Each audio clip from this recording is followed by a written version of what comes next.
Salam satu Laras dari Laras Abadi. Kali ini saya mau membahas satu pertanyaan yang masuk ke link Tokopedia saya. Sebetulnya unit airsoft blowback dengan menggunakan green gas itu bisa di-upgrade nggak sih? Gitu. Uh, saya akan berbagi pengalaman untuk menjawab pertanyaan itu.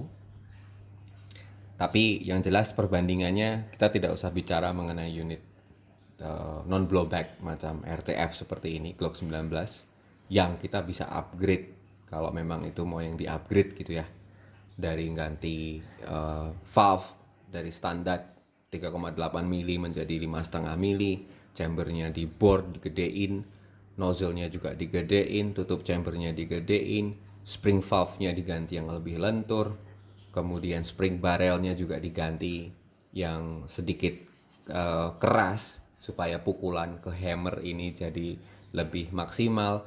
Banyak yang bisa kita lakukan untuk mencapai FPS yang bisa kita inginkan. Dan ini destruktifnya kan cukup lumayan ya. Oke, atau kita bicara mengenai unit-unit yang bisa airsoft blowback yang memang ini kaliber 6 ini KJW KP05 yang bisa dual magazine. Jadi bisa pakai menggunakan CO2 maupun dengan magazine green gas. Oke. Nah, tapi saya tidak akan membahas ini. Yang saya bahas adalah betul-betul unit airsoft yang hanya menggunakan green gas, dan contoh yang paling dekat dan paling banyak di pasaran adalah KJW KP02 atau KJW P229. Ini bawaannya memang hanya menggunakan green gas dari boxnya ya. Nah, sekedar pengalaman pribadi saja apa yang sudah saya lakukan untuk mengupgrade ini. Hasilnya bagaimana? Ada sedikit kenaikan pelesatan peluru 6 mm BB plastiknya atau FPS kita kenal. Tetapi tidak akan kemudian ini seperti kayak unit yang non blowback. Jelas. Yang kita bisa rasakan adalah betul nanti akan ada tendangan-tendangan atau hard kick dari sensasi blowback kalau saya bilang. Sensasi blowback yang bisa dihasilkan dari upper slide yang bergerak ke depan belakang ini. Nah, yang pertama adalah mulai dari magazine-nya. Kita mulai dari magazine. Oke. Nah, apa yang bisa saya lakukan dengan magazine dari review-review yang banyak saya lihat, yang saya hanya bisa lakukan adalah dengan membuat buangan green gas ini menjadi lebih besar. Nah, apa yang saya lakukan? Ini contohnya. Ini adalah stock outlet, itu standar. Oke, coba bisa lebih fokus. Semoga ini kan stok ke outlet dari green gas magazine-nya P229. Ini kan masih ada 4 tiang kalau dilihat. Ya, apa yang saya lakukan? Saya memotong kedua tiang kanan dan kiri ini dan tersisa hanya menjadi 2. Bisa lihat bedanya. Oke, ini yang saya lakukan. Tapi pemotongan ini pun harus dilakukan secara hati-hati. Karena kenapa? Kalau tidak hati-hati ini bisa bengkok. Bisa bengkok. Hasilnya bagaimana? Hasilnya yang jelas green gasnya jadi boros. Itu saja. Gitu. Meningkatkan FPS sedikit sekali yang bisa saya rasakan. Oke. Lanjut ke bagian kita lanjut ke bagian upper slide, yaitu di yang paling awal adalah di bagian nozzle. Nah, yang saya lakukan adalah yang bisa saya lakukan, karena ini kan bahannya plastik ya, bukan aluminium. Yang bisa saya lakukan adalah kemudian memperlancar kinerja slide ini. Kinerja slide dari nozzle ini. Caranya bagaimana? Yang saya lakukan adalah mengganti spring nozzle. Karena P229 itu kan spring nozzle-nya lemah, lembek banget.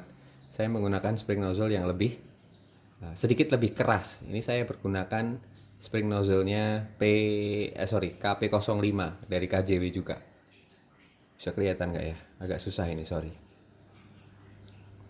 Itu. Dan betul, kinerja slide-nya jauh lebih lancar. Jadi pada saat si magazine berada persis di bawah nozzle ini, dan dia kemudian mengeluarkan peluru, baliknya lebih cepat, otomatis juga dengan kekuatan spring nozzle yang tadi mendorong BB masuk ke inner barrel jadi lebih maksimal. Gitu. Oke, nah lanjut kita ke bagian depan, yaitu bagian recoil rod dan outer maupun inner barrel. Oke, yang saya lakukan adalah di sini terlihat ada dua ya. Saya mengganti stoknya ini dari bahan KJW, ini bahan CNC ya, ini jauh lebih berat. Ini bahan aslinya dari KJW. Oke. Saya ganti dengan bahan duralium. Ini lebih enteng, lebih kuat. Oke. Jadi bahan ini lebih enteng, lebih kuat. Dan ini saya membeli satu set dengan recoil rodnya. Nah, supaya ini menjadi lebih maksimal, saya mengganti juga spring recoilnya. Ini sedikit lebih keras dibandingkan bawaannya. Oke, kenapa pendek? Karena spring recoil rodnya KJW P229 itu harus dibuat secara presisi, karena kalau kepanjangan pada saat BB-nya habis dan spring recoil ini kepanjangan, dia nggak akan bisa ngelock slide-nya. Itu sudah saya alami. Dan ini sudah saya ukur. Dan pada saat BB habis, tetap slide-nya bisa ngelock ke belakang. Oke, jadi ini diganti yang lebih enteng. Kemudian apa bedanya? Dengan standar yang tadi sudah saya lakukan, mengganti outlet valve, kemudian spring nozzle-nya ini saya lebih perkuat, ini saya ganti menggunakan yang lebih ringan. Harapannya adalah kinerja upper slide ini lebih lancar. Oke, nah apakah itu kemudian mempengaruhi lesatan peluru? Saya merasakan iya. Nah, yang terakhir adalah yang bisa dilakukan di lower body adalah dengan memperkuat trigger spring atau spring triggernya yang berada di bagian bawah sini. Saya pergunakan yang lebih panjang sedikit. Tidak bisa kepanjangan, karena kalau kepanjangan ini tidak bisa narik ke belakang. Jadi harus diukur potongnya. Jadi kalian kalau mau mempunyai pengalaman dengan saya persis, ini harus hati-hati diukurnya supaya ini bisa ngelok belakang. Harapannya pada saat si valve knocker ini sedikit lebih keras, dia memukul outlet valve ini menjadi sedikit lebih kencang. Hasilnya supaya si green gas ini bisa supaya si outlet valve ini bisa membuka lebih maksimal. Oke. Nah, saya juga sedikit tambahan di bagian nozzle. Oke. Ini walaupun bukan nozzle-nya KJW P229, ini adalah nozzle-nya KJW KP05 yang patah. Oke. Nih, sebetulnya di dalam nozzle ini kan ada piston.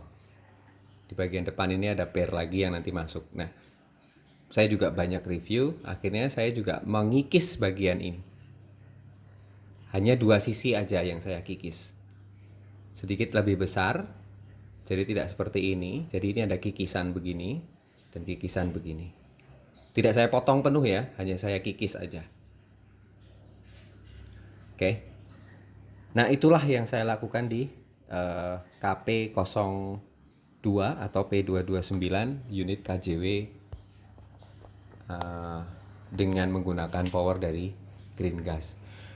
Dan yang paling terakhir juga, saya tidak punya contoh green gasnya, tapi saya pernah menggunakan puff dyno yang warna putih, yang tekanannya katanya bisa 14 kilo. Memang iya, itu membantu. Itu membantu untuk kemudian membuat lesatan peluru ini sedikit ya, kalau saya boleh bilang sedikit, karena itu kan juga tergantung suhu. Tapi perlu diperhatikan kalau menggunakan puff dyno yang power up yang warnanya putih tabungnya itu, pastikan kondisi unit Anda, kondisi unit yang akan menggunakan gas itu betul-betul prima ya. Karena yang terjadi adalah banyak dari teman-teman akhirnya mengeluhkan karena powernya terlalu besar mungkin atau bagaimana, uh, valve-nya valve-nya ada yang patah atau retak di bagian sini. Itu juga ada yang kemudian karena saking slide-nya sangat lancar, di bagian inner barrel ini retak. Ada yang patah juga sampai gitu. Jadi intinya kita bisa mengupgrade, tapi lesatan peluru atau FPS dari airsoft yang menggunakan power green gas memang tidak akan membuat perbedaan yang sangat besar. Itu yang saya rasakan. Yang kita bisa lakukan adalah mengupgrade sedikit-sedikit, intinya adalah untuk membuat kinerja menjadi maksimal. Entah itu kinerja upper slide-nya, kinerja magazine-nya, atau kinerja dari lower slide-nya. Tapi juga teman-teman, kalau boleh saya bilang, juga hati-hati dalam mengupgrade, karena parts-parts ini kan juga ada harganya. Cukup mahal. Cukup mahal. Oke, itu saja sebetulnya yang ingin saya sampaikan. Kalau ada komen atau apa, silahkan masukin ke komen yang ada di bawah itu, di channel ini. Tidak ada yang benar, tidak ada yang salah. Kita semua berbagi pengalaman. Salam satu Laras, dari Laras Abadi. Salam satu hobi. Cus.